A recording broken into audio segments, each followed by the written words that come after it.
اگر ہماری ویڈیو پسند آئے تو پلیز لائک اور شیئر ضرور کریں۔ الحمد لله رب العالمين والصلاة والسلام على سيد الأنبياء والمرسلين وعلى آله الطيبين الطاهرين إلى يوم الدين. أما بعد فأعوذ بالله من الشيطان الرجيم. بسم الله الرحمن الرحيم. يا أيها الذين آمنوا اتقوا الله وقولوا قولا سديدا. وقال تعالى: يا أيها الذين آمنوا اتقوا الله وكونوا مع الصادقين. صدق الله العظيم. معزز گرامی قد جبال علم و عمل علماء کرام اور سفینہ علم کے نوجوان ساتھیوں، مسلمانوں نے دنیا کے تمام شعبوں میں جو حکومتیں قائم کی، ان میں ہندوستان کی اسلامی حکومت کی تاریخ بڑی اہم اور عبرت انگیز ہے۔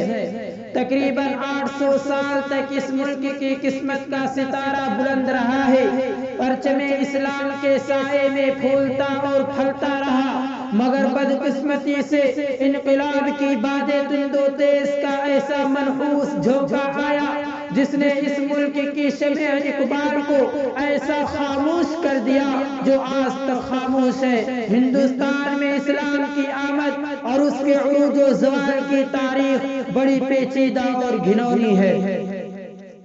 سامعین ذی وقار، آزادی کے بعد خصوصاً چند سالوں سے فرقہ پرست قوت نے ہندوستان سے اسلام اور اس کے پیروکار کی بیک کرنے میں یہود و نصارہ کی پوری نیابت اختیار کر رکھی ہے۔ کبھی بابری مسجد کا معاملہ، تو کبھی مسلمانوں کی پرس مسئلہ میں مداخلت، تو کبھی دینی مدارس کو دہشت گردی کا مرکز قرار دینا، اور یہ آج سے نہیں بلکہ بہت پہلے ہی سے اس کی داغ بیل ڈالی جا چکی ہے۔ نیز لوگوں کے ذہنوں میں یہ سوال بھی جنم لینے لگا کہ آیا ہندوستان میں مسلمانوں کا ورود باعث رحمت ہے یا زحمت؟ لیکن انسان لاکھ اپنی آنکھ بند کر کے روشن سورج کو جھٹلائے، پھر بھی سورج روشن ہی رہے گا۔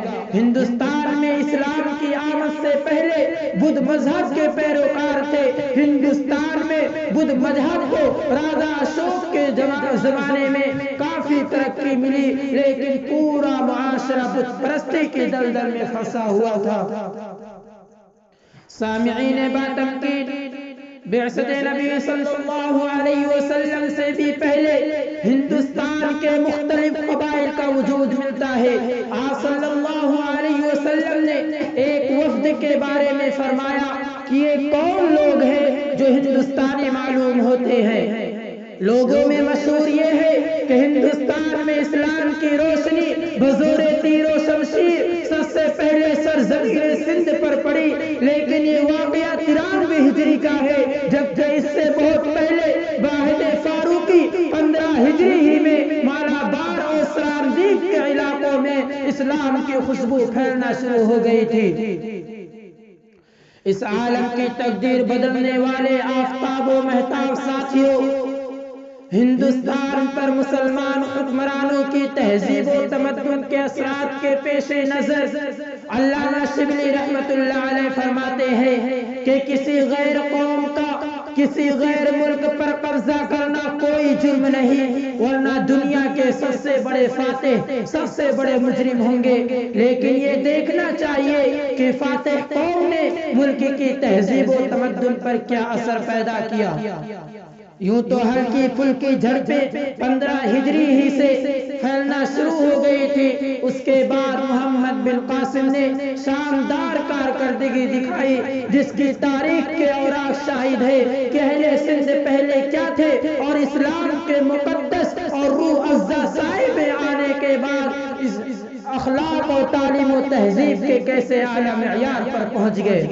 جواہر لال نہرو اپنی کتاب تلاش ہند میں لکھتے ہیں کہ ہندوستان میں اسلام کی آمد اور ان مختلف قوموں کے ہندوستان میں اسلام کی اور ان مختلف قوموں کی آمد نے جو اپنے ساتھ مختلف طرز اور جو اپنے ساتھ نئے خیالات اور زندگی کے مختلف طرز لے کر آئے، یہاں کے عقائد اور یہاں کی حیات اجتماعی کو متاثر کر دیا۔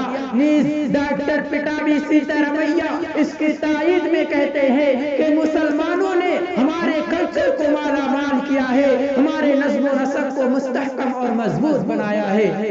میرے اسلامی غیور سامعین عزام، ہمارے باعث اہل وطن کی نگاہ میں تمام مسلم حکمرانوں میں سب سے بڑے مجرم سلطان اورنگزیب اور محمود غزنوی ہیں، اور یہ خامی بتاتے ہیں کہ یہ دونوں ہندوؤں کو زبردستی مسلمان بناتے تھے، حالانکہ یہ سفید جھوٹ ہے جس کا پردہ فاش جے پال نے کی ہے۔ علم و ذکاوت کے پیکرو، ان سے ہر عقل مند شخص بآسانی اندازہ کر سکتا ہے کہ شاہان مسلم جب ہندوستان آئے تو اپنے ساتھ کیا لائے، ہندوستان پستی کی کس تہ تک پہنچ چکا تھا، اس کو کس معیار پر پہنچایا۔ اے ہندوستان کے غیور مسلمانوں، اگر آج ہم نفرت و تعصب کی دبیستے کا آپریشن کر فرقہ واریت کی ہلاکت خیز بیماری سے نجات چاہتے ہیں اور ہندو مسلم ایکتا قائم کرنے کے خواہاں ہیں، تو ہمیں یورپ کی دجلہ آفرینی جال سازیوں سے اپنی نگاہوں کو موڑ کر حق و انصاف کی صحیح کسوٹی اختیار کرنا ہوگی، تعصب و اختراعات سے براتر ہو کر نسل جدید کے سامنے اپنے ملک و وطن کی صحیح تاریخ پیش کرنا ہوگی، جبھی ہمارا باب ہند کے دو پاڑ بننا ممکن ہو سکے گا، تاکہ ہمارے اصل دشمن جو ہمیں باہم لڑانا چاہتے ہیں کو منہ کی کھانی پڑے، اور جس طرح ہم پہلے سے ہندی رہے ہیں آئندہ بھی ہندی رہے۔ وآخر دعوانا ان الحمدللہ۔